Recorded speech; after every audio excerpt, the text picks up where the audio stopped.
Culture कहां का? अरब का। और कहां मांग कहां रहे? भारत में। कॉमन सिविल कोड आएगा, विरासत का और वसीयत का अधिकार सबको मिल जाएगा। मतलब जिसको सबसे ज्यादा फायदा वो विरोध कर रहा है, जिसको कोई फायदा नहीं वो डिमांड कर रहा है। भारत में जहां नारी तू नारायणी हम कहते हैं, यत्र नारंती पूज्यते रमनते तत्र देवता कहते हैं, जहां हम कहते हैं नारियों का सम्मान करना चाहिए, जहां पे हमारी माताएं शास्त्रार्थ किया करती थी, उस भारत में आज की डेट में तलाके हसन, तलाके बाइन, तलाके किनाया, अरब की संस्कृति चल रही है।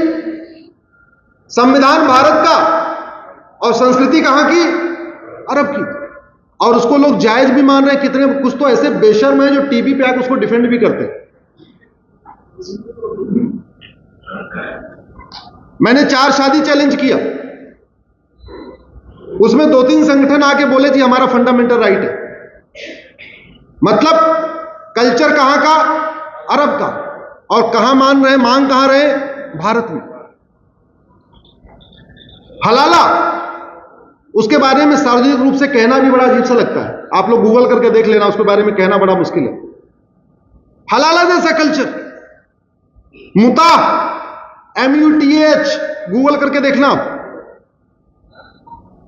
मिस्यार, MISYAR, गूगल करके देखना।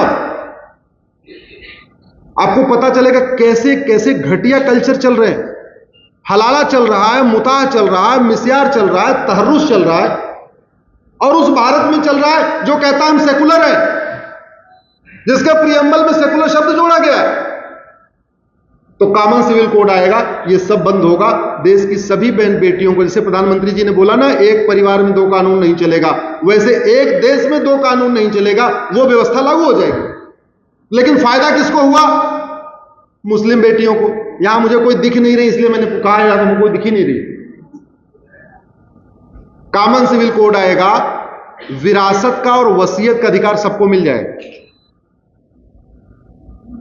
मैंने एक पिटीशन फाइल किया कि बेटियों को भी प्रॉपर्टी का इक्वल राइट मिलना चाहिए। मेरे पास कश्मीर से, अनंतनाग से फोन आया, एक राशिद करके था। बोले साहब बहुत बहुत धन्यवाद, आपने पिटीशन कर दिया सुप्रीम कोर्ट में। मैंने कहा तुम्हें क्या फायदा हुआ? बोले साहब हमारे मामा नहीं है, हमारे नाना हमें प्रॉपर्टी देना चाहते, दे ही नहीं पा रहे। अब आप सोचो, एक तो गोद नहीं ले सकते, दूसरा बेटी दामाद को प्रॉपर्टी नहीं दे सकते। अब गोद नहीं ले सकते, मान लो बच्चा नहीं हुआ, गोद नहीं ले सकते, तो दूसरा विकल्प क्या है? दूसरी शादी। अब मान लो कमी हस्बैंड में थी, तो दूसरी शादी के बाद बच्चा होगा क्या? 2 कर लो, 3 कर लो, 4 कर लो, जब अगर कमी हस्बैंड में, बच्चा होगा ही नहीं। 4 बेटी हो गई, चूंकि बेटी दामाद को प्रॉपर्टी नहीं दे सकते, तो बेटे के चक्कर में दूसरी शादी कर लेते। अब बेटी होगा कि बेटा, ये किस पे डिपेंड करता है डॉक्टर साहब? मतलब जाहिलों को इतना भी नहीं पता कि बेटी होगा या बेटा, या महिला पे नहीं, पुरुष पे डिपेंड करता है।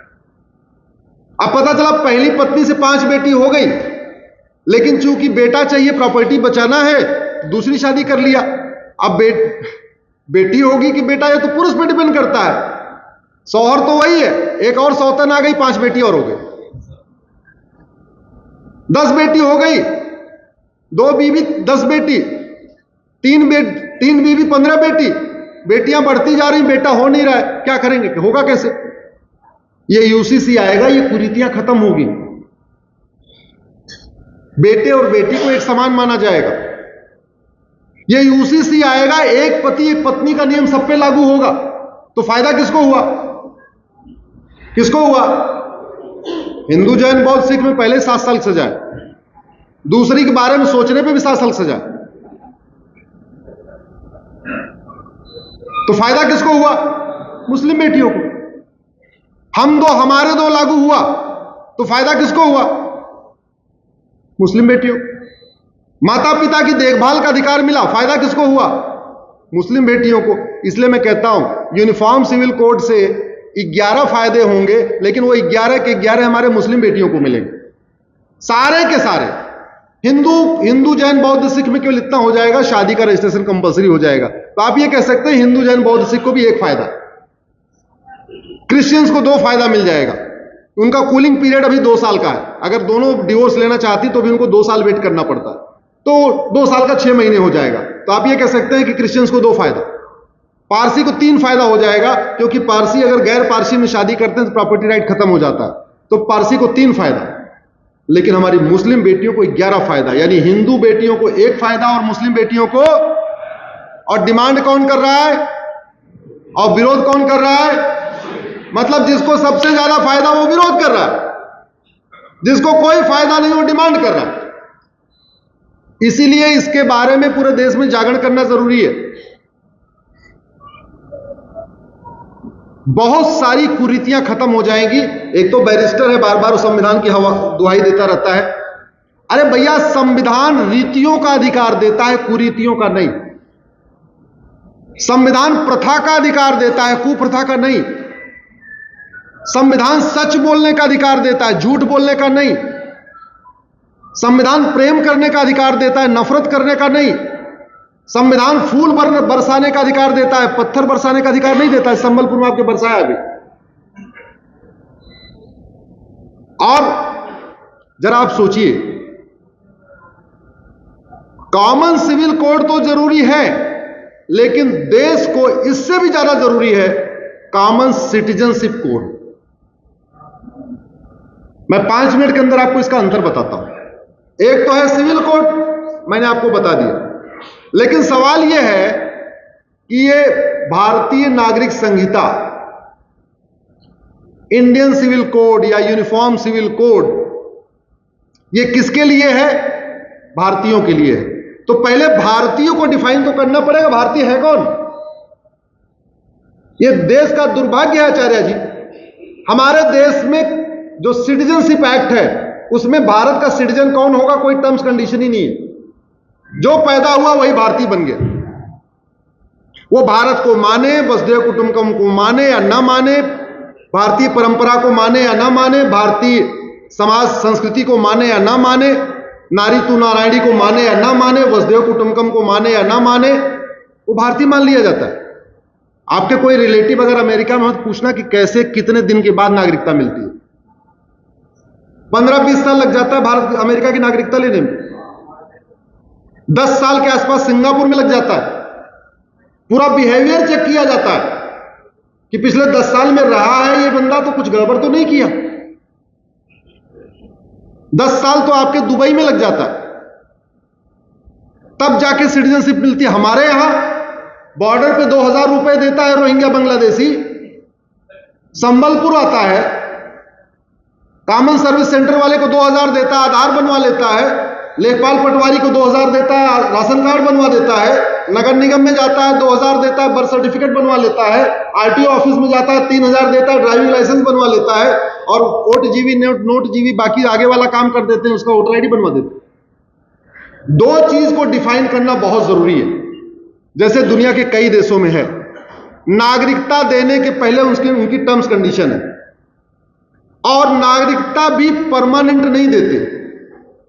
जैसे हम लोग बैंक में खाता खुलवाते हैं तो बैंक की टर्म्स कंडीशन होती है, या बैंक से लोन लेते हैं तो टर्म्स कंडीशन होती है, हम ये करेंगे, चेक टाइम पे देते रहेंगे, ये करेंगे, अगर चेक बाउंस हुआ तो इतना ब्याज भी देंगे। करते ही नहीं करते। ऐसे ही आपको भारत की नागरिकता डिफाइन करनी पड़ेगी, लिखना पड़ेगा कि मैं संविधान को मानूंगा, मैं वसुधैव कुटुंबकम को मानूंगा, मैं नारी तू नारायणी को मानूंगा, मैं सर्वधर्म समभाव को मानूंगा, मैं इक्वलिटी जस्टिस लिबर्टी को मानूंगा, मैं संविधान के सारे फंडामेंटल राइट मानूंगा, मैं संविधान के फंडामेंटल ड्यूटी को मानूंगा। तब मिलनी चाहिए भारत की नागरिकता। हाँ, अलग बात है बच्चा छोटा है तो जैसे बैंक में छोटे बच्चे का खाता खुलता है तो अंडरटेकिंग कौन देता है? माता पिता। ऐसे बच्चे को नागरिकता देना है, अंडरटेकिंग माता पिता से ले लो। और जैसे बैंक में 18 साल के बाद माता पिता की अंडरटेकिंग खत्म हो जाती है, वो खाता किसके नाम ट्रांसफर हो जाता है? बच्चे के। ऐसे 18 साल के बाद जब वोटिंग राइट देते हो तो फिर उसकी अंडरटेकिंग ले लो, और उसमें कुछ भी वायलेट करे उसको बाहर निकालो, उसकी सिटीजनशिप भी खत्म करो, उसकी वोटर आईडी भी खत्म करो। दुनिया के कई देशों में ऐसा है। इसलिए मेरा यह मानना है यूनिफॉर्म सिविल कोड से ज्यादा जरूरी है यूनिफॉर्म सिटीजनशिप कोड। अंतर समझिए, सिविल कोड और सिटीजनशिप कोड। भारतीय नागरिक संहिता से पहले भारतीय नागरिकता संहिता, क्या कहेंगे साहब उसको उड़िया में, क्या कहेंगे नागरिकता को? नागरिकता। इंडियन सिविल कोड या यूनिफॉर्म सिविल कोड से ज्यादा क्या जरूरी हो गया? Uniform citizenship code. अगर हम ये डिफाइन कर दें कि तुमने अगर कभी भारत तेरे टुकड़े होंगे इंशाअल्लाह इंशाअल्लाह बोला, तेरी नागरिकता गई। तुमने कभी वसुधैव कुटुंबकम की भावना को तोड़ा, तुम्हारी नागरिकता गई। तुम अगर पकड़े गए किसी भारत विरोधी कार्य में, तुम्हारी नागरिकता गई। हमारे यहां कुछ है ही नहीं। यासीन मलिक की नागरिकता आज तक नहीं गई, बिट्टा कराटे की नागरिकता नहीं गई, जिन लोगों ने स्वामी लक्ष्मणानंद सरस्वती को मारा था उनकी नागरिकता नहीं गई। अरे नागरिकता ये फ्री हो गई है क्या? कि जो भारत में आए, कुछ भारत को माने या ना माने, उड़ीसा को माने ना माने, उड़ीसा में घुस गया तो उड़ीसा का नागरिक हो गया। ना वो भगवान जगन्नाथ को मानता, ना उड़िया कल्चर को मानता, ना उड़िया संस्कृति को मानता, ना जो हमारी विचारधारा उसको मानता, फिर भी उड़ीसा का नागरिक, फिर भी वो भारत का नागरिक। तो एक देश एक भारत श्रेष्ठ भारत के लिए, जैसा मैंने पहले ही कहा था, एक नहीं 11 कानून बनाना पड़ेगा। समय का अभाव है, मुझे भी दिल्ली जाना है, अभी यहां से रायपुर जाऊंगा, फिर वहां से फ्लाइट पकड़ना है सुबह सुबह। मैं भी निकलता हूं, आप लोग भी थक गए होंगे। एक आग्रह कर रहा हूं, फेसबुक पे आप अपने फ्रेंड सर्किल बढ़ाइए, सोशल मीडिया का उपयोग करिए। जैसे बर्थडे के लिए छुट्टी करते हैं, शादी विवाह के लिए छुट्टी करते हैं, घूमने टहलने के लिए छुट्टी करते हैं, ऐसे महीने में एक छुट्टी राष्ट्र के लिए, एक छुट्टी अपने उड़ीसा के लिए, एक छुट्टी करिए बस।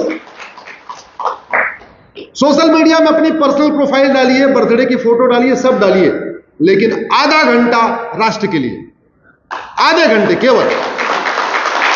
इतना करते जाइए, देखिए फटाफट जागरूकता बढ़ती जाएगी। समस्या मत लिखिए, समस्या के मूल कारण और अस्थायी समाधान को लिखिए। थोड़ी कोशिश करिए। क्यों? क्योंकि वास्तव में विधानसभा में समस्या पे चर्चा हो रही है, समस्या के मूल कारण और अस्थायी समाधान पे नहीं होती। मीडिया में शाम की डिबेट समस्या पे चर्चा होती है, 1 घंटे तू मैं होता समस्या पे, लेकिन समस्या के मूल कारण अस्थायी समाधान पे नहीं होता। और मैं कह रहा हूं, ऐसी कोई बीमारी नहीं जिसकी ऐसी कोई बीमारी नहीं और ऐसी कोई समस्या नहीं, हर समस्या का समाधान है। डॉक्टर पुरुषोत्तम अग्रवाल जैसे लोगों को अब बुला के ऐसे बीच बीच में सुनते रहिए, आपको हर बीमारी की जड़ मिलेगी। बहुत बहुत धन्यवाद, बहुत बहुत आभार।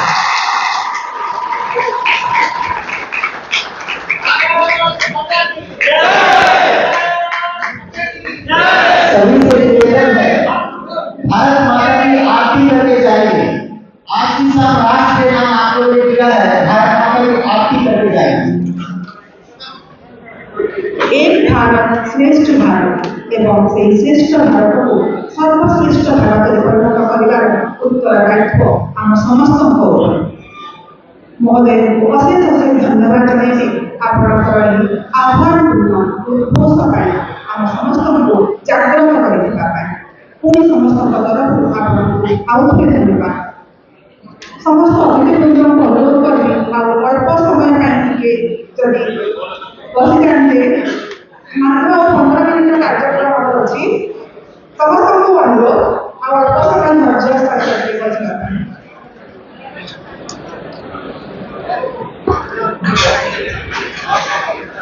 On behalf of Srinivas Agarwal Study Committee, I request Srimati Vandana Agarwal, member of Ekta Abhiyan Mahila Committee, to present a memento to our Chief Guest Shri Rashmi Upadhyay ji as remembrance of the state.